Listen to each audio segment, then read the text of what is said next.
No risk it, no biscuit.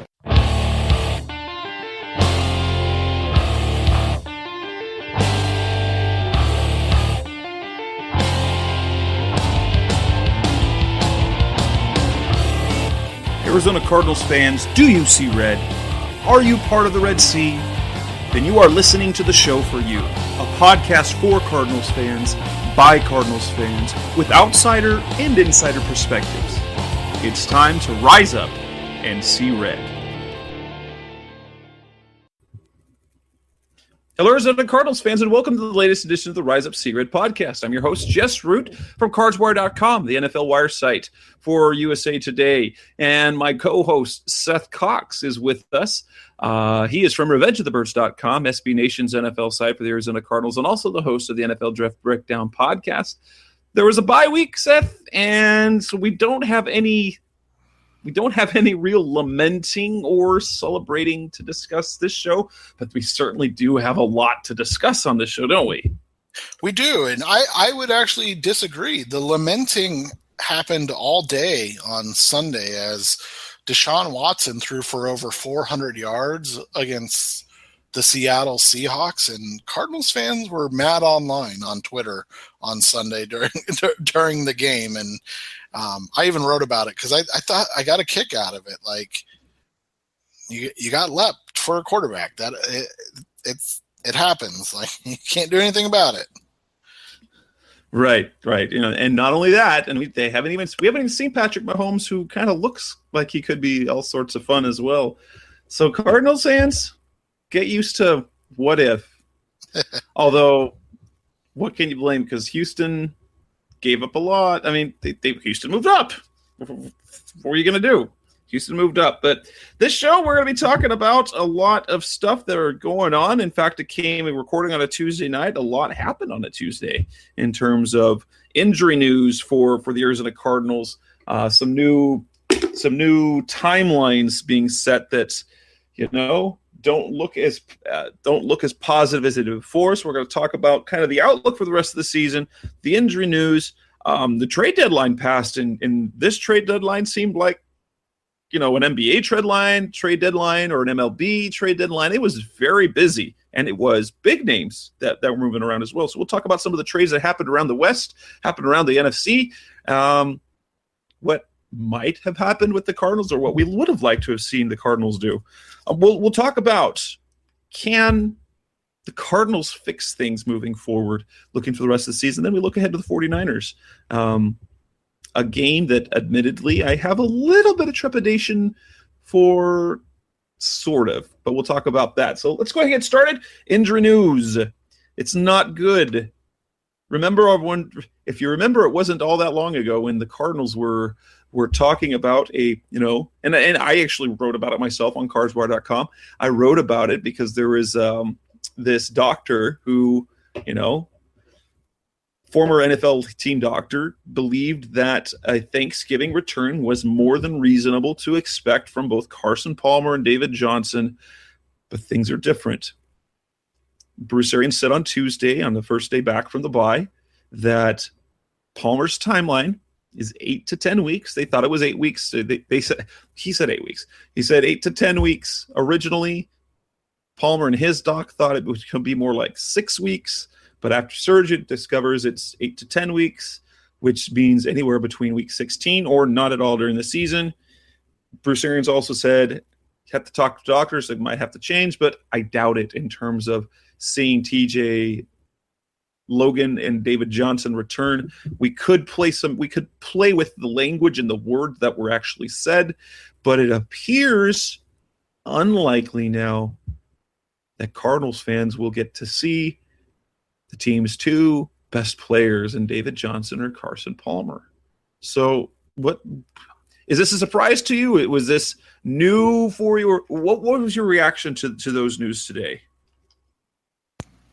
Well, you and I have talked about it quite a bit, and for those of you that do not know, I work in the healthcare field, and then Jess's wife does as well. So, we, not that we have insight or inside information, but we can pull information from people if we have good enough information. And that was something that you and I have talked about, off there, is that Thanksgiving turnaround seems really quick for not only Carson Palmer, but, David Johnson. It seemed like from the get-go, the best case scenario was going to be kind of maybe a week 13, week 14 appearance for David Johnson, basically 3 months after the initial break and surgery. And now it's kind of, come to fruition. And so it's not, I think it's disappointing in the sense that you lose a season of David Johnson. You lose half a season of Carson Palmer for the second time. But I think more disappointing than anything is if, and again, not saying it is, but if this is the end of the Palmer and Fitzgerald era, it's really disappointing that this is how it ended, because it unfairly ended without them being able to be on the field and giving us a show one last time, whether that was deep into the playoffs or just, on a rainy, cold night in Seattle in week 17. So, that's the disappointing aspect of it. But, it's not surprising based off just what, I heard the injuries were, and then, people I spoke to about what the realistic timetable is for those type of injuries. And for me, this ends up being quite the whimper of the end of what potentially could be the end of Carson Palmer's career. It's not even a playoff failure. It's not even a failure to get the Cardinals to the playoffs. It's a broken arm because he just got hit too many times. Unfortunately, that is how this is definitely how too many careers are ended. Now, for me, it's about perception, because it is, if we kind of keep paying attention to the stories that have been around, and on our sites, perhaps if I don't know if your site still has it, but the stream capability where you can have a bunch of updates where you kind of see the evolution of the story from beginning to end. It wasn't all that long ago when Steve Keim was talking about how it was telling David Johnson just how, you can't put limits onto how quickly you can come back because you're a freak of nature, fast healer, talking about Carson Palmer be a fast healer. And then suddenly when he's on the air today, he's talking about, well, it's a time consuming recovery for this type of injury. And it's really, they subtly changed the narrative from, okay, we're going to try and get him back, to, we don't know if they're going to come back this year. Now, I talked to you, and I put it on one of the articles that I wrote this afternoon, just how, at least for the David Johnson thing, now personally,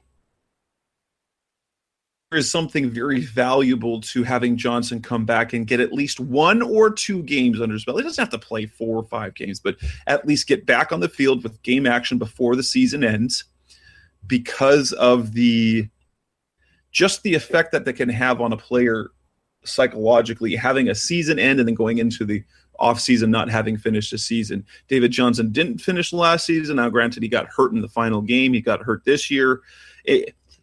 Especially for an injury like that you wonder if it will become an issue afterwards, it become a recurring thing or a weakened area. You want to get that, at least for me, I want to see him playing again just to get a few reps under his belt and get the confidence back that he's back at full strength, because otherwise you end up with a Tyrann Mathieu who has 3 different seasons and on injured reserve. And then suddenly he's not, even though he's quote unquote healthy, it's like he forgot how to play like he used to play, because he never ends a season. And so every time he starts back up, it's in the off season and the preseason, and that I just wanted to see that. Now, my thing about this, I think the story changed for the Cardinals when Adrian Peterson came, because Adrian Peterson means, you've got a legitimate first starting running back, a guy who can carry that load. And let's be honest, it probably, if David Johnson came back at the end of the year, he might have a little bit of it's a good headache to have, but it's a headache to try and figure out how to get both guys to play, because if you limit either one of theirs a playing time, you're taking away their effectiveness. I don't even know if effectivity is a word. That's the made up word. Yeah, I mean, I'm okay with the word, though. You can use it. So, and that's the thing is, I almost feel kind of similarly for TJ Logan. And I know it became this conundrum of, you can't bring back TJ Logan now. And it's like, well, maybe you should. Maybe that's the guy that you need to bring back, because you have no idea what you have in him. So now you're, and I really understand your point on David Johnson. But in the same vein, you're looking at kind of now 2018. You're not focused on 2018, but you're starting to have an eye towards it. And so you start looking at things like, okay, can TJ Logan be effective in the return game? Is he going to be able to be that guy in the return game? Can he be a potential third down back maybe in year 3 of his career? Because if not, then you can't make the same mistake you've made the last 2 years, where you go into the next year having no idea what you have in rookies, and then putting pressure is probably not the right word, but putting expectations on them and them failing spectacularly. At this point, we've seen that with Brandon Williams. We've seen that with Robert Kimdiche. It's getting to the point where now I get that you're not waving the white flag, and bringing back TJ Logan may give that connotation, but at some point you have to find out what you have in this guy. And if he is in fact healthy to return sooner than David Johnson or Carson Palmer, which he likely is going to be, then why not see what you have with him and bring back a healthy potential impact player on special teams, which is, again, the worst special teams unit in the league. Yep, and they're losing to their opponents in every special teams category. Kerwin Williams, as much as I like him, has turned into Andre Ellington as a returner. He is not good. And so right. So TJ Logan is an upgrade, because we saw what he could do as long as it become a guy who gets hurt every time he touches the ball, because it seemed like he got hurt after touching the ball 3 times. Right, and that's the other thing. Bringing back Logan would make the team better. Right, but that's the other thing too, is there becomes a point, and I think to your point about David Johnson, why it could be important just to get him some fresh touches at the end of the year, even if you are, say, 4-10 when he can return, is that you have to see if this guy can take an NFL pounding. Again, David Johnson, we saw 2016 be a workhorse. It really wasn't a problem, although he did get injured in the last game of the season against the Rams. It was more amazing that it wasn't a more serious injury. So, but Logan, we have no idea if he can hold up to the rigors of an NFL season. And in the first portion, unfairly, I might add, he was injured on what is now apparently a very common injury amongst Arizona Cardinals, and dislocated his wrist. So, let's hurt the wrist and the arm. So it's like basically like 4 players. It's between Logan and Johnson and Aaron Brewer and Carson Palmer. Yeah. The wrist, forearm, maybe padding for that area?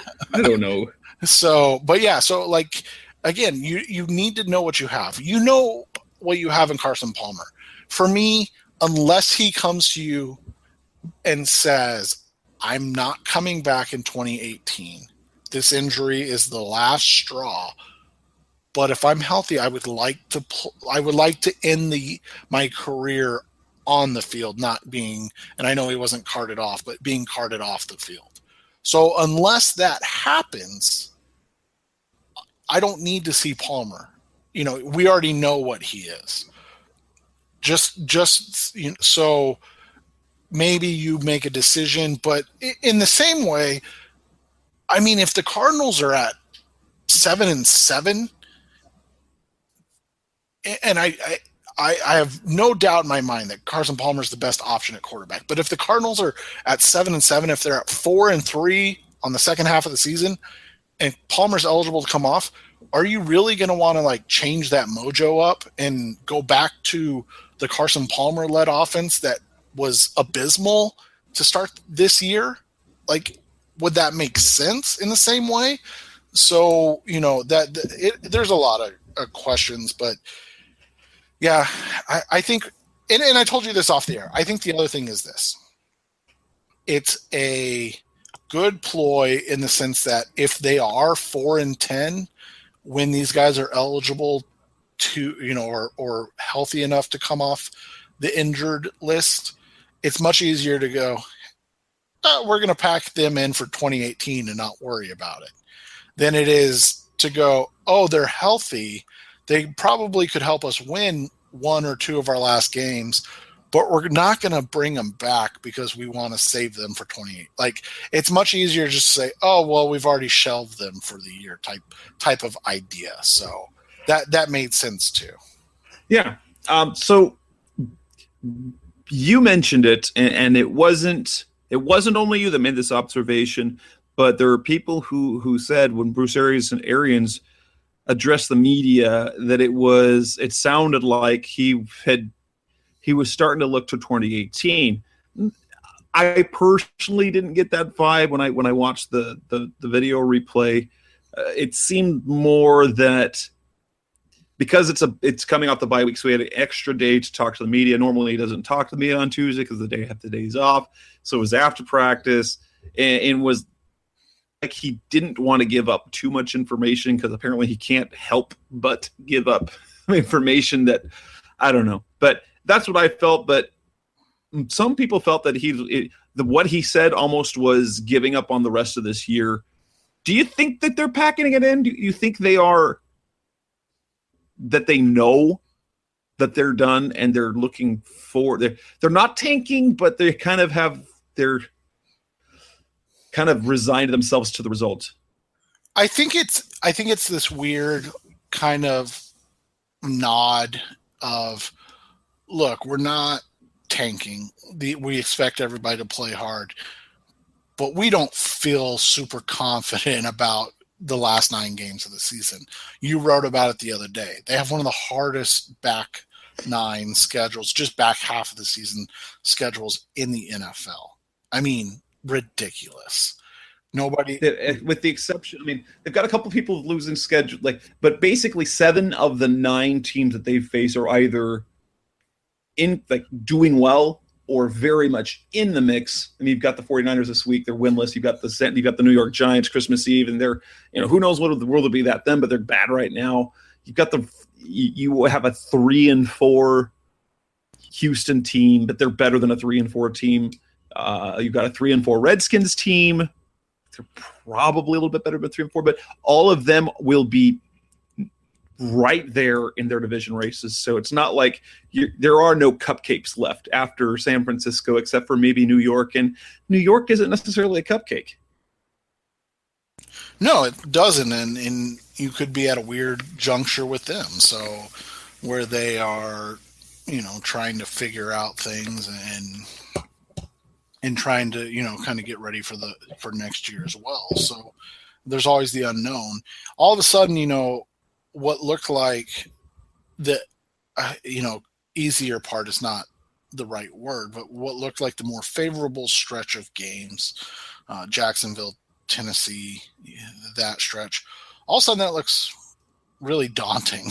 and so now, like you said, how many sacks is Calais Campbell going to get? Because well, I mean, here's the reality for Calais. I'm happy for the guy because he got murdered by a lot of local media and fans for signing with Jacksonville over Denver and obviously coming back here. Well, one team is in the playoffs at this juncture, and the other two teams look completely lost at this juncture. So, by the way, he's the favorite for the defensive player of the year at this point too. So 10 sacks in 7 games, not bad. And, notice a trend. Calais' Cardinals last year were number 1 in the league in sacks. Who's number 1 in sacks right now? Yeah, the Jags and the Cardinals are not good. Exactly. So, yeah. So you look at this and you just when it's all said and done, it's not that they're saying, "Oh, we're going in the tank," but I think they have a realization that they've lost, 2 of their 3 best offensive players.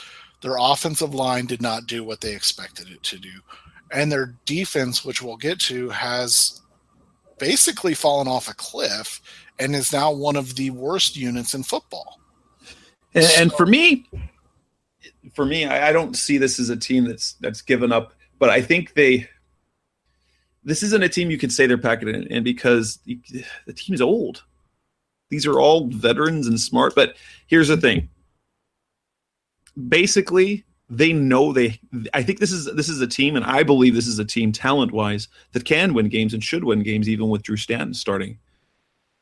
But they just play dumb at sometimes for whatever reason.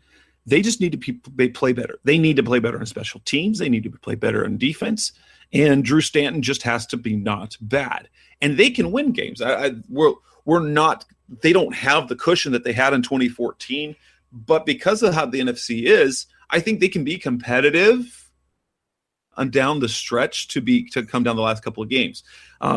It's kind of a sad setting. Too is I even wrote that I think that they can still finish 7-9 because they have some winnable games on the schedule. Tennessee's really Jekyll and Hyde. We'll get to the San Francisco game, but and then you already talked about New York. So there's 3 games right there. All of a sudden now you just have to flip one game and find a way to win one game, and all of a sudden you're talking about being at 7 wins, and so that's where I have them finishing. But it wouldn't surprise me if they only won 1 or 2 more games, like we just said earlier, too, because all of a sudden, like you said, Drew Stanton's a very much a watered down version of Carson Palmer, but he's good enough to not screw things up. He's just especially at practice. I'm going to stress this again. There is a thing about not getting practice reps. Drew Stanton didn't get any practice reps as a Cardinals quarterback. He will be fine against the 49ers. Against the Seattle Seahawks, different story, because Seattle's good. Yeah, exactly. So, and that's one of those games where you look at the schedule at this juncture with this team and you say, okay, we got to win in San Francisco. It's going to be tough against Seattle, even though it's at home. It's on a short week.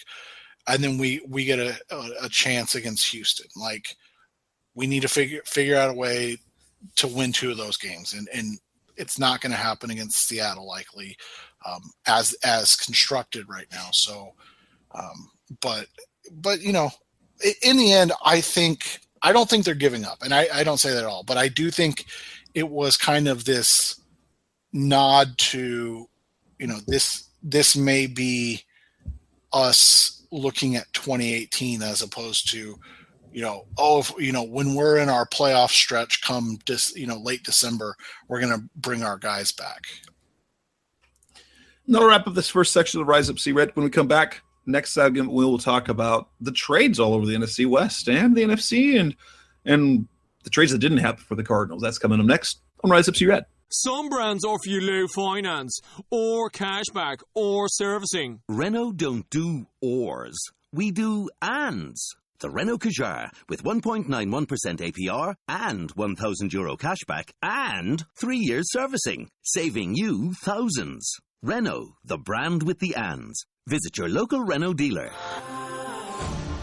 Finance is made under a hire purchase agreement. Terms and conditions apply. Deposit required subject to lending criteria. See Renault.ie. We're back on Rise Up See Red. Trade news across the NFC West. It was interesting to see how things played out on Monday because the big news first was Seattle landing Dwayne Brown. Not just any left tackle, but one of the best left tackles in the game. But then that was promptly, within the next hour, overshadowed by the shocking news, and I couldn't believe it, that the San Francisco 49ers land Jimmy Garoppolo, and that it only cost them a second-round pick. Now, it's going to be basically a first-round pick, like second-round pick, one of the first 3 picks of the second round. But holy cow, NFC West in a good spot. I mean, how do you think how much do you think Dwayne Brown helps the Seahawks? Because I think even though the rest of the line isn't great, adding Dwayne Brown to that line will be a kind of a difference maker for that team. I said this in a group message, and it was kind of, this was before we knew Jeremy Lane was out of the deal. So now it's, I believe, a third rounder for the Texans. The Texans get a third rounder this year and a second rounder in 2019. And I said, it's a great move if they're a playoff team and advance deep into the playoffs. It's a bad move if he's 32 and ends up playing like a 32-year-old. And that's where it's tough. But that's been kind of the difference in philosophy, so to speak, in Seattle versus Arizona. And maybe even we can, kind of, obviously not NFC West, but we can kind of throw Philly in there right now as well. Going and getting a piece that you think can make the difference. Obviously, Green Bay isn't going to be able to do that. They're, unless they traded for Tom Brady, they're not going to be able to get the piece that's going to make the difference with Aaron Rodgers' injury. But Philadelphia said, we need a more complete running back. Let's go get J.J., give up a 5th-round pick. The Buffalo Bills went and got a bigger wide receiver in Kelvin Benjamin, said, okay, let's bring in a wide receiver for Tyrod Taylor for a 5th-round pick. The Seahawks went up that and said, our offensive line is awful. Sure, Dwayne Brown gets paid a whole lot of money, but we're willing to give up at the time a cornerback, starting caliber cornerback, and a 2nd-round pick in 2019. And so when you look at that, that's saying we think that not only is 2017 a year we can be a Super Bowl contender, but we think 2018 is as well. And we're willing to bet on that. Because if you think you're going to suck, or obviously nobody thinks they're going to suck, but if you think you're going to take a step back in 2018, all of a sudden that 2nd-rounder could become way more valuable than if you're, an NFC championship or even a Super Bowl team and you're picking at the end of the 2nd round. So I love moves like that. Whether it works or not remains to be seen. All I know is that the Seahawks don't have really any day 2 picks in the 2018 draft. No, they don't. They don't have a 2nd or a 3rd rounder, but they do have Sheldon Richardson and they do have Dwayne Brown. So 2 guys that do definitely improve the positions. And, that's the type of move, especially since Seattle, after they looked bad to start, they've won 3 straight games. They've won 4 straight games, haven't they? Yeah, 5-2. They won 4 straight games, and they look to be good. It seems to happen every year. They start slowly, they look like they're a mess, and now they look better, and now they added talent. We'll see what happens in a year from now, but it's definitely helped things out. Now, here's the thing with the Jimmy Garoppolo trade. Hey, why did it only cost a second rounder? Because wasn't the price tag last offseason 2 first rounders? Isn't that what was being reported? And then they get rid of him for a second round pick. Now, granted, took a second round pick from San Francisco because of where they're picking. Let's be honest, that's why. No other team could have gotten, except maybe Cleveland, no other team could have gotten Garoppolo for a second round pick, except for Cleveland, because everyone else, it would have been a later second round pick. And this puts the Patriots in a position where they could potentially have, if everything goes well, they could have 2 picks within about 5 selections of each other at the end of the first round, which would allow them to, if there's a guy they like 5 to 10 picks ahead of it, they could package those picks and move up, no problem, and get the guy that they want. But were you as surprised as me when I saw there was only a second round pick? But I thought for sure it would cost more. Well, so we talked a little bit about comp picks before the show, just you and I. And so I guess the story had become on Garoppolo, and so this is typical Patriots stuff, is that they had made a couple offers to extend Garoppolo, and he turned them down.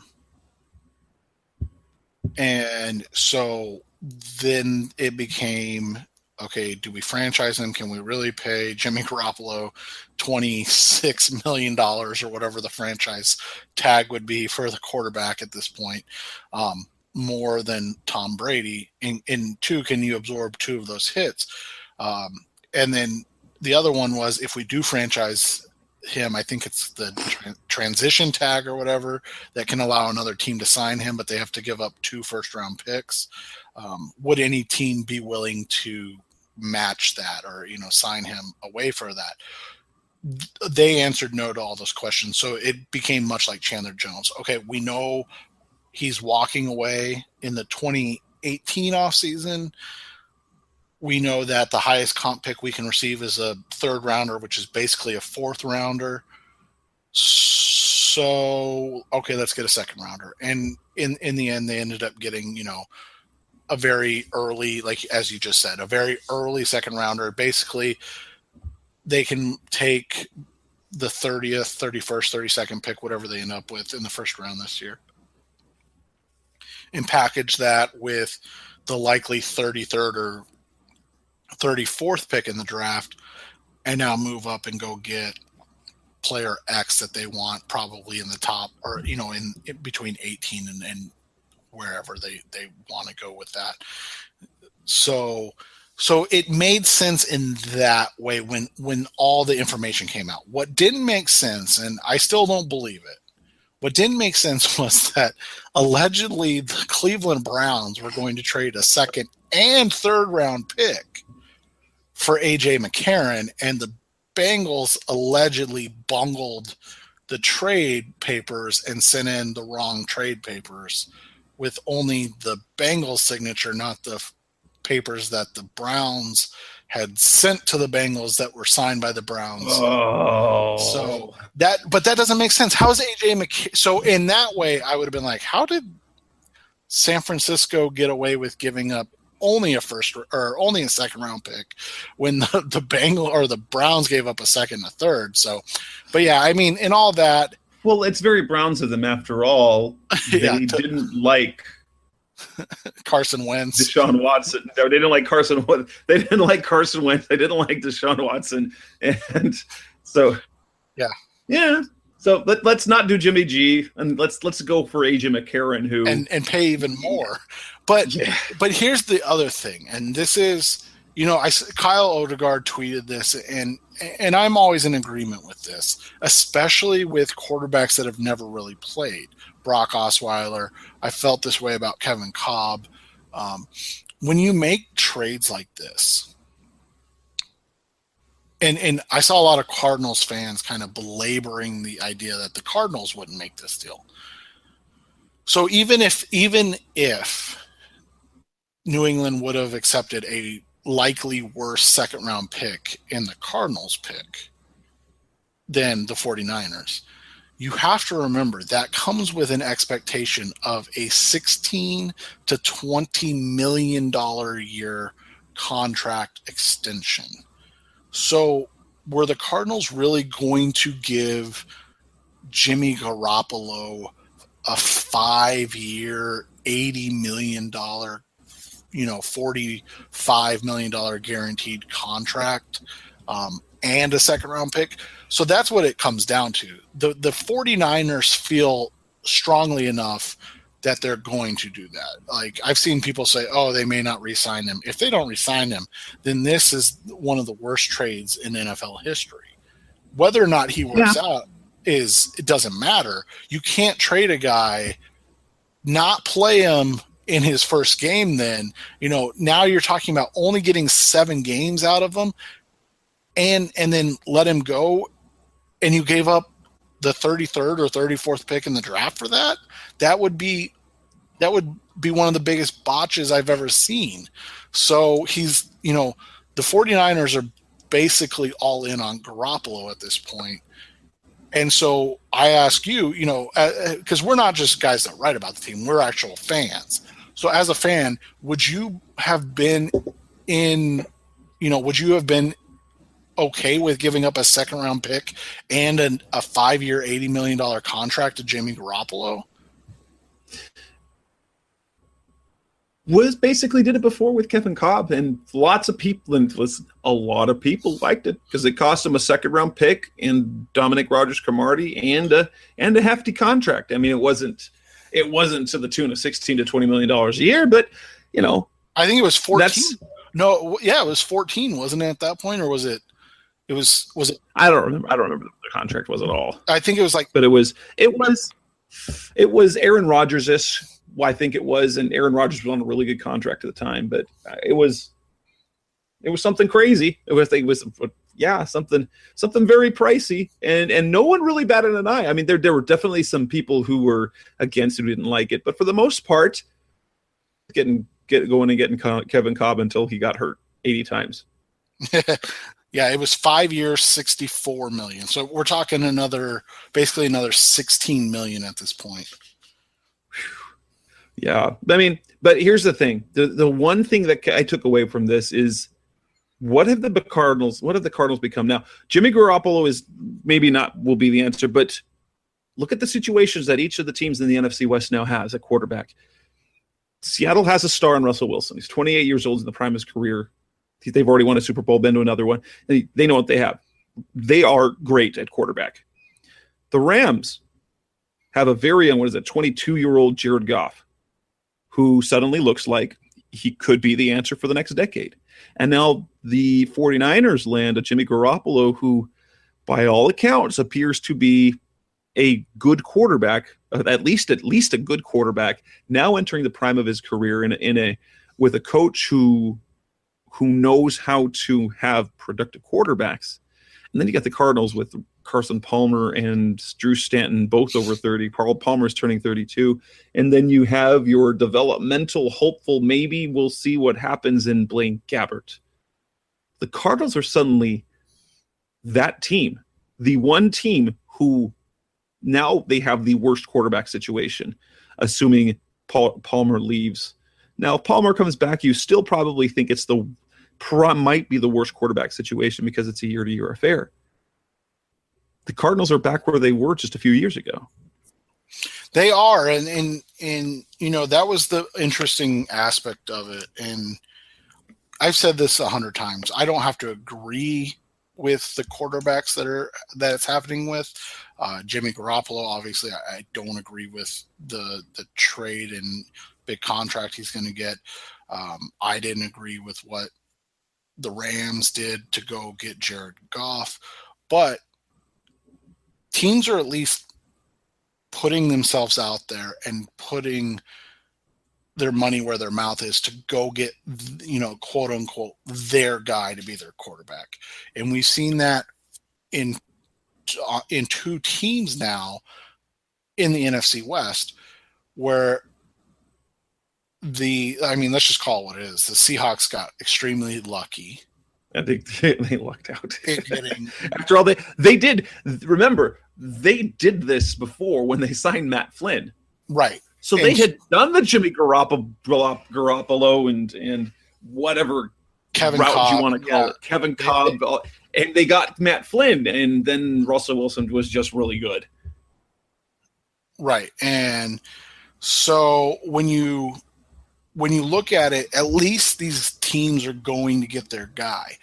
The Cardinals have invested heavily, obviously monetarily, in Carson Palmer, but they invested nothing in him, basically. I get that they're paying him. He's the third highest paid player in the NFL this year. I get all that. But in reality, they invested nothing. They gave up 2 6-round picks. It was nothing to get Carson Palmer. So, since Kevin Cobb, so that was 11 or 12, I can't even remember. 11, they haven't invested in any quarterback, really. I mean, and Keim's response to Doug and Wolf, I believe it was today, but it may have been yesterday. It was today. It was, okay. Keim's response to Doug and Wolf on the radio this morning was, I prefer to draft and develop quarterbacks. It's like, really? Because you've drafted one in 5 seasons. Now, I'm not saying that you just go draft a quarterback to draft a quarterback, but if you prefer to do that, you're now at kind of the critical mass point of that, where it would be... Now they're forcing it. They're going to have to force a pick and right. Hope it works out. Well, and not only that, but wouldn't it be really nice to have a Dak Prescott or a Jacoby Brissett that had been taken in a third round or Dak they could have had in the 4th round. And now with the Palmer injury, you probably would not have brought Stanton back, but who knows with Bruce Arians' affinity for Stanton. You probably would have not brought Stanton back this year. And so that guy would be now getting meaningful game reps as a 23, 24-year-old pro. And you still have Palmer under contract in 2018 if that doesn't work out and he wants to continue to play. So all of a sudden you've created a very, fruitful situation where now, like you said, they're kind of back at the you don't want to say the John Skelton era, but that's kind of where they're at. Like this is more Derek Anderson, really. Like you're at the Derek Anderson era where, okay, we're going to give Drew Stanton another shot here.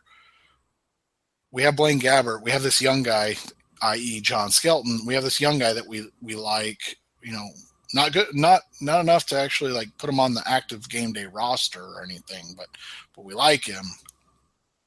And now you're forced to, all right, well, we'll see what happens. And I understand most teams don't have a great backup quarterback situation, but it just goes back to what you said. This is all too familiar and seems to be from a lack of planning.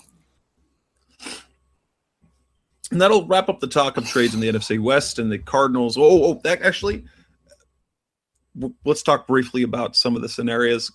Steve Keim, sorry to jump the gun on that, but Steve Keim said they were active in trade talks.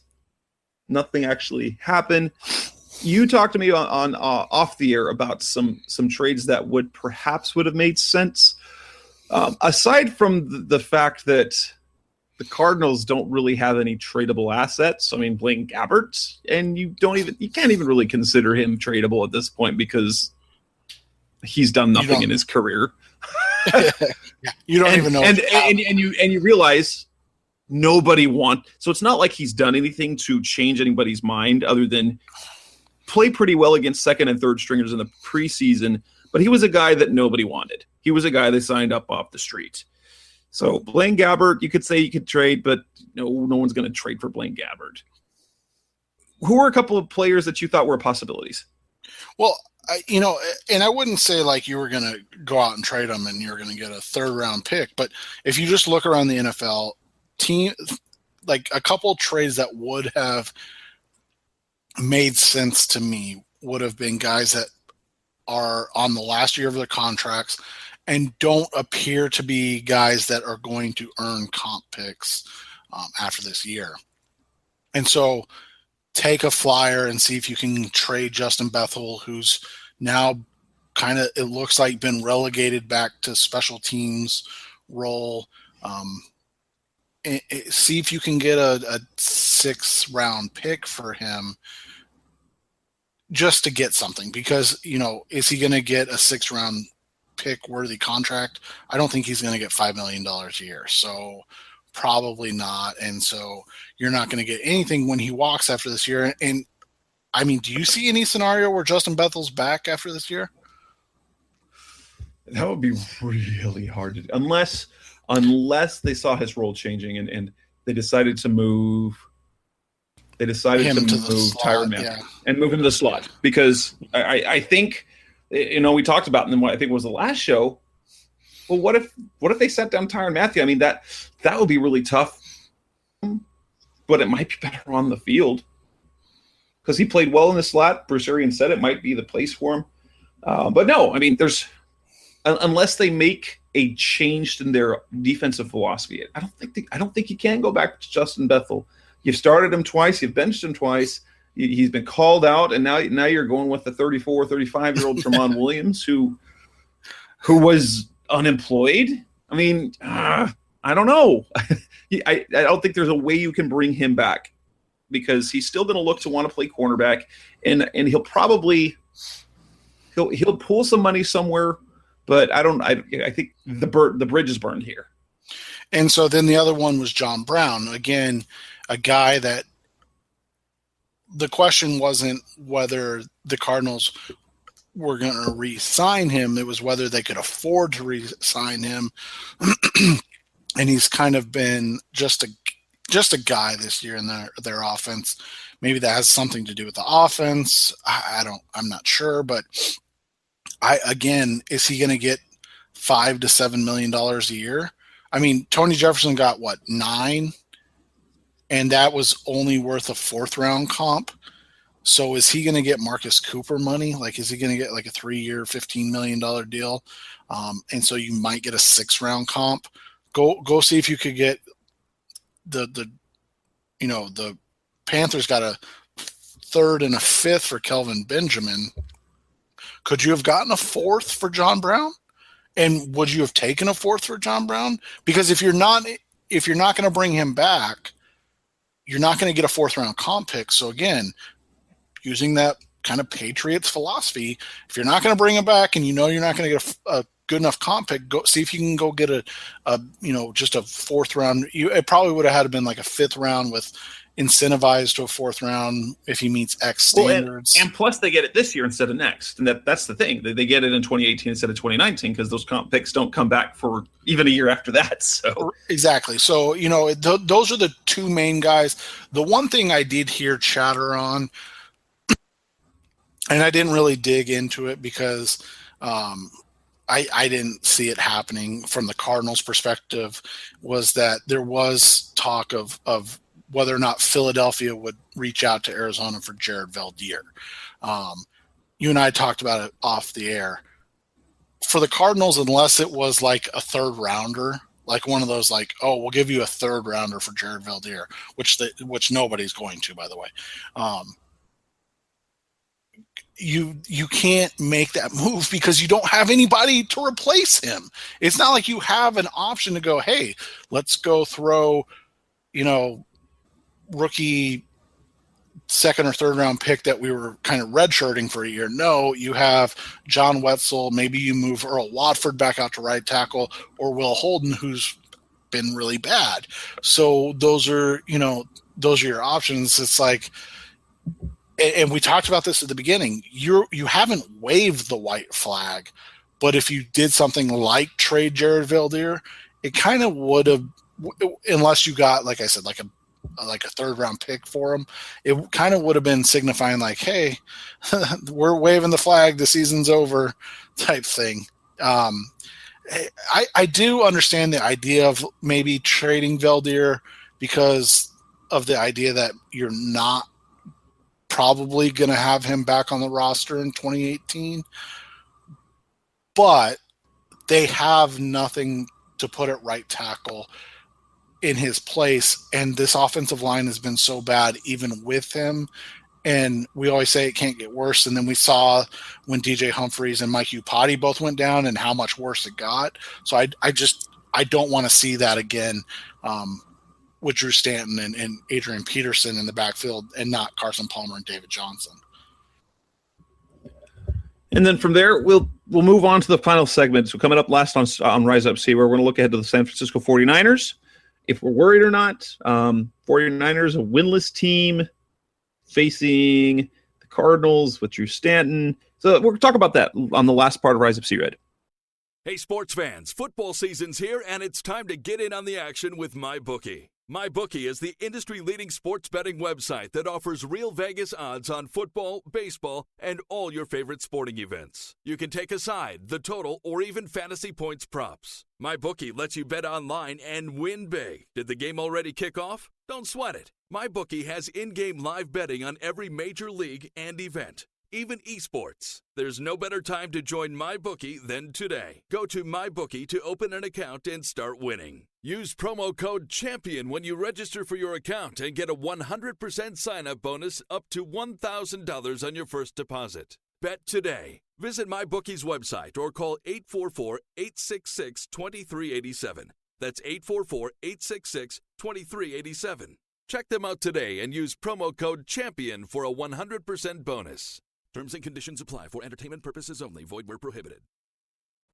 Hey, sports fans, football season's here, and it's time to get in on the action with MyBookie. MyBookie is the industry-leading sports betting website that offers real Vegas odds on football, baseball, and all your favorite sporting events. You can take a side, the total, or even fantasy points props. MyBookie lets you bet online and win big. Did the game already kick off? Don't sweat it. MyBookie has in-game live betting on every major league and event, even esports. There's no better time to join MyBookie than today. Go to MyBookie to open an account and start winning. Use promo code CHAMPION when you register for your account and get a 100% sign-up bonus up to $1,000 on your first deposit. Bet today. Visit MyBookie's website or call 844-866-2387. That's 844-866-2387. Check them out today and use promo code CHAMPION for a 100% bonus. Terms and conditions apply for entertainment purposes only. Void where prohibited. We're back on Rise Up See Red. Look ahead to the San Francisco 49ers. They don't appear to be going to – it doesn't look like they're going to start Jimmy Garoppolo. That was what ESPN's Adam Schefter reported based on what people said, what Kyle Shanahan. It kind of seems like that they are leaning towards waiting to play him until after the bye week, which might be smart because that's when they think they're going to be getting players back healthy. CJ Beathard, so going to line up the quarterback, going to line up under center with no Joe Staley, no Gary Gilliam, maybe no Trent Brown, maybe not Brandon Fusco, no Solomon Thomas, no Jimmy Ward on the defensive side of the ball, maybe not Reuben Foster. So I'm suddenly not nearly as worried as I was. I mentioned on the show, I believe, last time how, the 49ers are going to be 0-8. They're going to be at home. They're going to be against a Cardinals team that already beat them. It was a close game. That's one of those games where fluky things happen and they pick up their first win. And now you're adding to the fact there's Drew Stanton at quarterback and no Carson Palmer. There's an upset waiting to happen. I was worried about that until I found out about the injury. So, nonetheless, where do you see this game going? I told you this off the air, and I wrote about this for tomorrow. This is a litmus test to see if this team still even has a pulse. because this 49ers team with CJ Beathard is all kinds of awful. They got that backup QB. All right, now we feel like we may have an opportunity bump when he came in against the Washington Redskins and almost led them to a comeback victory, just fell short. They had the ball on the skin side of the 50 with like 10 seconds or 13 seconds left and got called for a hold. So then there was the runoff, and then they didn't have time to get back into field goal position. So, and then from there, he's been completely abysmal. Just a garbage third-round pick. And I hate saying that because Beathard, from all accounts, is a good guy, a hard worker, but he's just been a really bad NFL quarterback. And they were outscored 40-10 at home by the Dallas Cowboys, and then 33-10 on the road against the Philadelphia Eagles, who I watched that game and they looked like they were sleepwalking. I mean, they literally looked like they would rather be anywhere else but playing football that day. And that was in Philly, by the way. And they still won by 23. Now, I understand the Cardinals lost to the same two teams. I get that. It wasn't as lopsided, the two games, but you have to believe, and maybe this will be the wake-up call that I need, but you have to believe that the Cardinals are still more talented than San Francisco. Yeah. Right? They have to be better than San Francisco still. So if they go in and lose this game, then I'm 100% saying it needs to be the Blaine Gabbert era. Like I have no reason for Drew Stanton to be out there if he cannot beat an 0-8 San Francisco 49ers team who will not be getting the new quarterback kind of hype bump, and two are coming off back-to-back losses where they were outscored 73-20 and gave up 9 sacks. And now they're without probably their best offensive player in Joe Staley and their young, stud defensive lineman in Solomon Thomas. Oh, and they probably just traded away their best cornerback in Rashard Robinson. So, you cannot tell me that the Cardinals are worse than this team. So that's kind of where I'm at with this, because if they lose this game, all of a sudden, all this, maybe they can, pick up 3 or 4 wins the rest of the way. If they lose this game, I think all of a sudden you start having to worry if they're going to win another game. And yeah, now here's the thing with this game. I don't expect the Cardinals not only to win. I think even with Drew Stanton coming off the bye, it shouldn't look all that competitive. Maybe there's a mistake here or there. But this team, the Cardinals, better win in not scary fashion. It should be a game that they have control of pretty much the whole game, and maybe they give up a couple of garbage time touchdowns or something, but it really shouldn't be a problem. Chandler Jones should have a field day. I mean, he's been fantastic all year.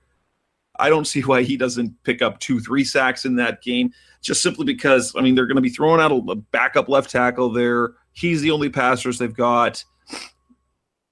This should be the game they have to turnovers. Adrian Peterson should run the ball well again. And then we're going to get the feeling, they're 4-4. They're back on track. Is this the game, or are we just setting ourselves up for more disappointment because of this game? Because I think we probably are, because then they have to play Seattle. They're going to lose. Maybe they beat Houston, or maybe they lose again, and then they could win at home against Jacksonville. Who knows? It's just going to continue with this up and down thing. But the Cardinals, they need to win convincingly this week, and they need Drew Stanton to look competent. As long as he doesn't look bad and erratic, he can't do any terrible interceptions. The tipped interceptions, okay, you can handle because those aren't really his fault, or a late interception that's you're just trying a little too hard. But you can't have any of those. You can't have him turning the ball over the way he did against the Rams, and you can't have him basically just throwing footballs everywhere but the receivers are looking like Ryan Lindley. Right. And so, when you look at this game, I think, the first thing that needs to occur is that they come out and establish who they are as a team now. And that is a team that has a quarterback that can make timely throws when they need it, but this is a team that's going to run through Adrian Peterson. I'm not going to say Adrian Peterson is happy about all the injuries the Cardinals have incurred. I'm not going to say that Adrian Peterson is happy that he's going to be the focal point of an offense again. But I will say that I believe if the Cardinals are going to be a team that even has a semblance of hope for the back half of the season, they have to be a team that is beholden to the run game. The other reason I say that, and you and I haven't talked about this much, and you have some really good information that I feel like you need to share, is that the Cardinals need to do everything they can at this juncture to keep their defense off the field. Because if there's an Achilles heel to this team, it's not going to be Drew Stanton. It's going to be asking Drew Stanton to win you a shootout game. And that is what worries me, because if this defense can't stop a CJ Beathard-led offense, then they might be in trouble. And here's the stat. Now, the Cardinals against the run, pretty good. If you look on the big picture, they're the top 10 in yards per attempt allowed at 3.7. Opponents run 3.7 yards per attempt. That's pretty solid. It's in the top 10. And over the last 3 years, they've been really good statistically against the run. However, their nickel package isn't good against the run. And here's the money stat. Now, granted, in general, they're bad on defense on third down. Opponents are converting more than 47% of their third down attempts, and it was against the Rams. It was like they were like 13 of 19. It was absurd, and I think they ended up being like 9 of 10 in the second half, something absurd, crazy like that. But first of all, they're the second worst team against third down. But here's I was looking at some stat breakdowns, and I could not believe what I saw, and the fact that the Cardinals against the run on third down are atrocious. So 15 times the Cardinals opponents have attempted a third down run. On 11 of them, they have converted. And probably the most telling stat is this. Now, 3rd and 1 is hard to stop, but the Cardinals have not. And if we look at over the last couple of years, the Cardinals have done really well in those third and short situations, in those third and ones, to be able to make stops now and again. The Cardinals on 3rd and 1 have failed to stop any of them. There are, opponents are 5 for 5 running the ball on 3rd and 1, and you know how many yards per carry they're getting? Over 9 yards. So the Cardinals give up over 9 yards a carry on rushing attempts on 3rd and 1. You look at overall, so on 3rd and short, so 4 yards or less, when against the run, the Cardinals have given up a first down on 80% of those things, which is simply now. I was going to look at the pass numbers. I had the pass numbers in front of me, but overall they're bad on third down, 47%. But on 3rd and shorts, teams are able to basically do what they want. If they run the ball, they're going to get the first down.